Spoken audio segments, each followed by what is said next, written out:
बिस्मिल्लाहिर्रहमानिर्रहीम अस्सलामुअलैकुम। How are you guys. उम्मीद है आप सब लोग खैरियत से होंगे। जी आज हम करेंगे अपने जो हमने कैपिटलाइजेशन के टॉपिक को आज डिस्कस करना था, तो उसके जितने भी एमसीक्यूज़ है उसको आज हम यहाँ पर डिस्कस करेंगे। सिर्फ 10 हम आज यहाँ पर डिस्कस करेंगे। क्वेश्चन नंबर 1 है, choose the correct option. I am in favour of Pakistan Tehreek Insaf political party. तो देखें यहाँ पर ये जो ऑप्शन सी है ना, ये रॉन्ग है। क्यों रॉन्ग है? क्योंकि ये पाकिस्तान तहरीक इंसाफ पॉलिटिकल पार्टी का नाम है, और जब कभी भी हमें किसी पॉलिटिकल पार्टी के नाम लिखना है तो कैपिटलाइजेशन रूल के अकॉर्डिंग हमें पॉलिटिकल पार्टीज़ के नेम को कैपिटल में लिखना है। चाहे वो फर्स्ट एक वर्ड से बना है, 2 वर्ड से या 3 वर्ड से, हमें हमेशा वो कैपिटल लेटर्स में लिखना है। जैसे आप यहाँ देख सकते हैं, पाकिस्तान तहरीक इंसाफ तीनों कैपिटल में है, फर्स्ट वर्ड, ठीक है। Pakistan Peoples Party, Muslim League Noon, Qaaf League, Jamaat Islami, Awami League, Pakistan Peoples Party, National Party, Jamiat Party, इन सब के देखिए पहले पहले वर्ड कैपिटल हैं। सो फर्स्ट रूल क्या है कि हमें हमेशा अपने पॉलिटिकल पार्टीज़ के नेम्स को कैपिटल फॉर्म में, प्रॉपर नाउन की फॉर्म में लिखना है, तो उसका पहला पहला वर्ड हमेशा कैपिटल होता है, ठीक है। क्वेश्चन नंबर 2 है, Shan's favourite bottle water is water brand.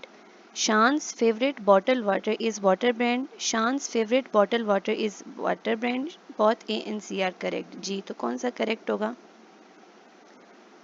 बिल्कुल ऑप्शन सी जो है वो करेक्ट होगा। क्यों? क्योंकि आप यहाँ पे देखिए, शान एक नाम है, जो प्रॉपर नाउन होता है तो वो कैपिटल से स्टार्ट हुआ, और सेंटेंस का पहला अल्फ़ाबेट वैसे भी कैपिटल होता है।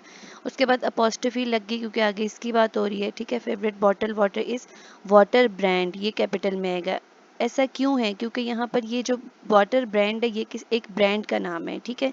तो हमें जितने भी कैपिटलाइजेशन रूल के अकॉर्डिंग अगर ट्रेडमार्क या ब्रांड नेम्स गिवन हो, तो हमने हमेशा उन्हें प्रॉपर नाउंस कंसिडर करके उनको कैपिटल फॉर्म में लिखना है। मतलब पहला वर्ड उनका कैपिटल लिखना है, चाहे वो सेंटेंस के स्टार्ट में आए, मिड में आए या एंड पर आए, उनका हमें पहला पहला लेटर कैपिटल में लिखना होता है। ठीक हो गया, ब्रांड नेम्स हो गया या ट्रेडमार्क के नेम्स। क्वेश्चन नंबर 3 देखिए, identify the error. He is, option B fascinated with, option C the middle ages, option D no error. जी तो ऑप्शन सी जो यहाँ पर है ये हमारा एरर है। क्यों? क्योंकि कैपिटलाइजेशन रूल्स के अकॉर्डिंग हमें ये बात याद रखनी है कि जब भी हमें कोई टाइम पीरियड्स का जिक्र किया गया हो ना क्वेश्चन में, जैसे middle ages, renaissance, old ages, modern ages, तो आप देख सकते हैं मैंने इनका पहला पहला वर्ड कैपिटल लिखा है, इनको प्रॉपर नाउंस की फॉर्म में लिखना है, ठीक है। ये तब करेक्ट होंगे जब हम इनको प्रॉपर नाउंस की फॉर्म में लिखेंगे। इसलिए ऑप्शन सी यहाँ पे रॉन्ग है, क्योंकि यहाँ मिडिल एजेस को स्मॉल लेटर्स में लिखा है, it should be in capital letters. Question number 4 देखें तो, spot the error. Maha's favourite place to go on vacation Canada, no error. जी कौन सा ऑप्शन में एरर है?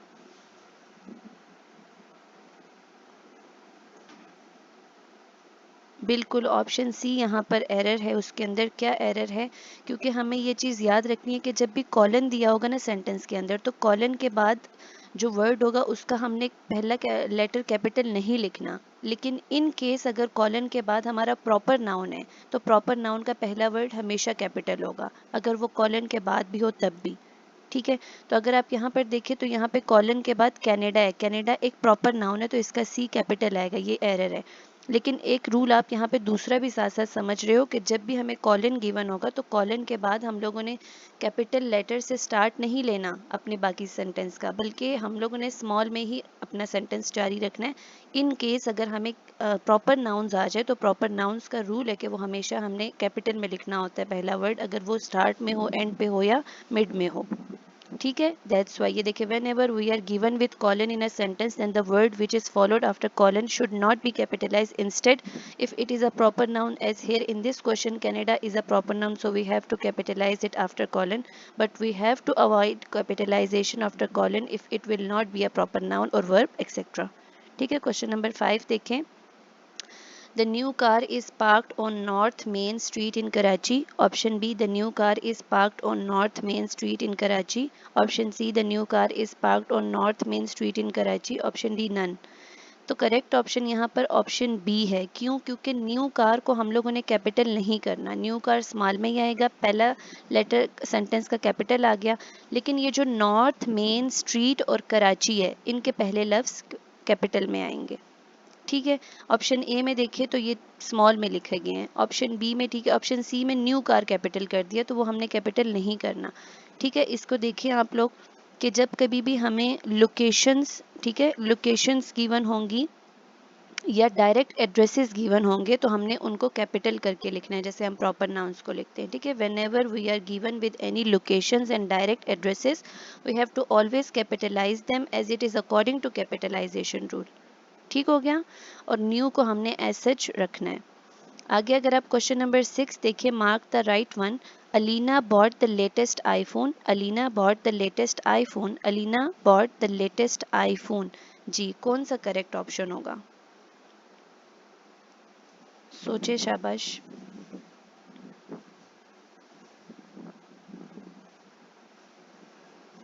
जी, ऑप्शन ए करेक्ट है। क्यों? क्योंकि ये जो आई है ना, आई अगर ये प्रोनाउन की तरह यूज होगा तो ये हमेशा कैपिटल यूज होता है, चाहे वो सेंटेंस के मिड पे हो, सेंटेंस के एंड पे हो या सेंटेंस के स्टार्ट में हो। जो आई होता है वो प्रोनाउन के तौर पर हमेशा कैपिटल यूज होता है।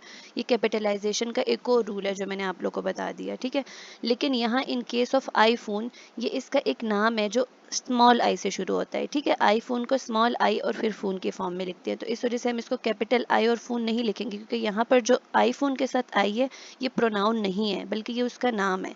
ठीक है, इस वजह से इसको ऑप्शन ए को करेक्ट करेंगे। अलीना, ए बड़ा है, कैपिटल है, पहला सेंटेंस, पहला वर्ड सेंटेंस का, और आईफोन जो है वो इस तरह लिखा जाता है। ये आई उसमें प्रोनाउन नहीं है कि हम इसको कैपिटल करेंगे। ठीक है, देख ले, I as a pronoun every time in a sentence, but we have to capitalize I as a pronoun every time in a sentence. But here in iPhone, I is not used as a pronoun, so it will be in small as iPhone, not iPhone. That's why option A is correct. Question number 7 देखें तो, that lady is the scientist who won the Nobel Prize in physics this year. वो that lady is the option B scientist comma who won, option C the Nobel prize in, option D physics this year. जी, correct option जो है यहाँ पर option B है। क्यों? क्योंकि देखो ये जो हमारा पार्ट है ना सेंटेंस का, who won the Nobel prize in physics this year, ये रिलेटिव क्लॉज होता है। ठीक है, और ये रिलेटिव प्रोनाउन हु से शुरू हो रहा है। सो जब कभी भी हमारा रिलेटिव क्लॉज जो होता है वो फुली डिपेंडेंट होता है हमारे सेंटेंस के पिछले पार्ट पर, जिसको हम इसेंशियल रिलेटिव क्लॉज कहते हैं। ठीक है,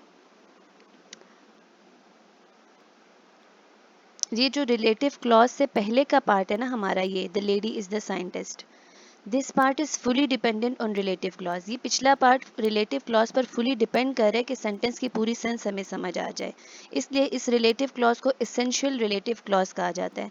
तो बच्चों, आप लोगों ने हमेशा ये बात जहन में रखनी है कि हमने रिलेटिव क्लॉज से पहले, यानी कि उससे पहले कभी भी कोमा नहीं लगाना। ठीक है, डिपेंडेंट क्लॉज और एसेंशियल रिलेटिव क्लॉज के बीच में हम लोगों ने कोमा नहीं लगाना। कैपिटलाइजेशन और पंचुएशन रूल के अकॉर्डिंग ये रॉन्ग हो जाएगा। देखिए आप यहाँ पर, that lady is the scientist comma who won the Nobel prize in physics this year. ये who won the Nobel prize in physics this year, who से रिलेटिव प्रोनाउन से शुरू हो रहा है और ये रिलेटिव क्लॉज है, और ये वाला इसका डिपेंडेंट क्लॉज है, that lady is the scientist. तो ये डिपेंडेंट क्लॉज और रिलेटिव क्लॉज जो होगा, या इसेंशियल क्लॉज भी जिसको कहते हैं रिलेटिव क्लॉज को, इनको आपस में जोड़ने के लिए अगर ये रिलेटिव प्रोनाउन से शुरू हो रहा होगा तो हम कोमा नहीं लगाएंगे। अगर कोमा लगाएंगे तो हमारा सेंटेंस रॉन्ग हो जाएगा। ठीक हो गया। उसके बाद क्वेश्चन नंबर 8 देखें, choose the correct option. Alexander the great, Isaac Newton, उसके बाद है एल्फ्रेड द ग्रेट, और ऑल आर करेक्ट। कौन सा ठीक होगा ऑप्शन? जी, ऑप्शन डी करेक्ट होगा, क्योंकि अगर आप देखें तो एलेक्जेंडर द ग्रेट पहला वर्ड जो है तीनों नाम का वो कैपिटल है, इसाक न्यूटन का पहला वर्ड कैपिटल है, उसके बाद अल्फ्रेड द ग्रेट का पहला वर्ड कैपिटल है। तो इस वजह से ये हमारा रूल है इंग्लिश ग्रामर कैपिटलाइजेशन का, कि जितने भी हमारे प्रॉपर नाउन्स होंगे ना उनका हमें पहला वर्ड कैपिटल रखना है, चाहे उनका नाम 4 वर्ड्स पर पूरा आ रहा है, 5 वर्ड्स पर पूरा आ रहा है, लेकिन हर वर्ड का पहला वर्ड हमने कैपिटल रखना है। जैसे एल्फ्रेड का आई ए बड़ा, दा बड़ा, दा का टी बड़ा, जी ग्रेट का जी बड़ा। ठीक हो गया। इसी तरह आप यहाँ देखें, अलेक्जेंडर में भी ए बड़ा है, टी बड़ा है और जी बड़ा है। आइजक में भी आई बड़ा है और न्यूटन में एन बड़ा है। तो ये रूल है कैपिटलाइजेशन का। क्वेश्चन नंबर 9 देखिए, find the error. Alina said, inverted commas begin, what is everyone doing this weekend. ठीक है, ये एक रिपोर्टेड स्पीच गिवन है हमें, ठीक है, और ये रिपोर्टिंग स्पीच है और हमें पूछा गया कि एरर फाइंड करें। तो Alina said option A, option B what is everyone, option C doing this weekend, option D no error. जी, तो ऑप्शन बी के अंदर एरर है। क्यों? क्योंकि प्यारे बच्चों, आप लोगों ने हमेशा याद रखना है कि जब हमें एक मतलब सेंटेंस गिवन होगा और उसमें रिपोर्टेड स्पीच होगी, ठीक है, तो रिपोर्टेड स्पीच को जब हम लिखते हैं तो कोमा के बाद और रिपोर्टेड इन्वर्टेड कोमास के अंदर और ये जो रिपोर्टिंग स्पीच के कोमा के बाद जब हम बात शुरू करेंगे तो हमारा पहला वर्ड कैपिटल आएगा। रिपोर्टेड स्पीच का पहला वर्ड कैपिटल आएगा। यहाँ पर डब्ल्यू कैपिटल आना चाहिए। What is everyone doing this weekend में जो डब्ल्यू है वो कैपिटल आना चाहिए। लेकिन अगर आप लोग देखें तो यहाँ पे स्मॉल में लिखा हुआ है, यही हमारा एरर है। यहाँ से देखें, in this question we are given with a quote in an inverted commas, बिल्कुल, so keep this thing in your mind that we have to always capitalize the first letter of the quote which will be given within the inverted commas, ठीक है। as here what everyone is doing this weekend, w of what should be capital not small, so this is the error। ठीक हो गया।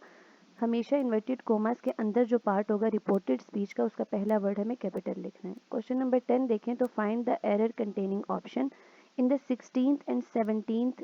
Option B centuries England, option C blossomed into an empire, D no error. जी, किस कौन सा error होगा इसके अंदर? ऑप्शन डी यहाँ पे देखिए, ठीक है, कोई एरर नहीं है। क्यों? क्योंकि आप लोगों को हमेशा याद रखना है कि जो हमारी सेंचुरीज होती हैं और सेंचुरीज से पहले ये जो नंबर्स लिखे होते हैं 16, 17, 19, 20 जो भी, उनको भी हमें स्मॉल में लिखना है और सेंचुरीज को भी हमें स्मॉल में लिखना है। और अगर आप फिर देखें तो इंग्लैंड एक प्रोनाउन प्रॉपर नाउन है, उसको कैपिटल में लिखा गया तो वो ठीक है। ठीक है, बाकी ये सारा सेंटेंस ठीक है। तो इसमें ये रूल था कि जब कभी भी हमें सेंचुरीज गिवन हो और उनसे पहले हमें नंबर गिवन हो तो हमें उन नंबर्स को भी स्मॉल में लिखना है और उन सेंचुरीज को भी स्मॉल में लिखना है। ठीक हो गया, ये था इंग्लिश कैपिटलाइजेशन का एक और रूल। सो इस वजह से हमारा ऑप्शन डी यहाँ पर करेक्ट हो जाता है, क्योंकि इसमें कोई एरर नहीं है। हमारे नंबर भी स्मॉल में लिखे और हमारा सेंचुरीज भी स्मॉल में लिखा गया है। ठीक हो गया। So this was all about the capitalisation MCQs discussion. इंशाल्लाह ताला कैपिटलाइजेशन के और एमसीक्यूज भी हैं, मैंने बनाए हुए हैं, तो उसको भी हम पहले ग्रुप में डिस्कस करेंगे, व्हाट्सएप ग्रुप में, और फिर हम लोग यहाँ पर उसको आके डिस्कस करेंगे। ठीक है, अपना बहुत सारा ख्याल रखिएगा और अच्छे से इसी तरह पढ़ते रहिएगा। वीडियो देखने के बाद किसी तरह का सवाल हो तो उसको कमेंट बॉक्स में मुझसे पूछें, और अगर आपको वीडियो अच्छी लगे तो मस्ट अपना फीडबैक भी कमेंट बॉक्स में दे, ये हमें मोटिवेशन देता है। And last but not the least, please subscribe my channel. आपकी सब्सक्रिप्शन बहुत मैटर करती है हमारे लिए, ठीक है, it's a chunk of motivations for us. So please must subscribe our channel और दोस्तों के साथ शेयर करें इसको। अपना बहुत सारा ख्याल रखें। अल्लाह हाफिज़। Thank you so much for watching.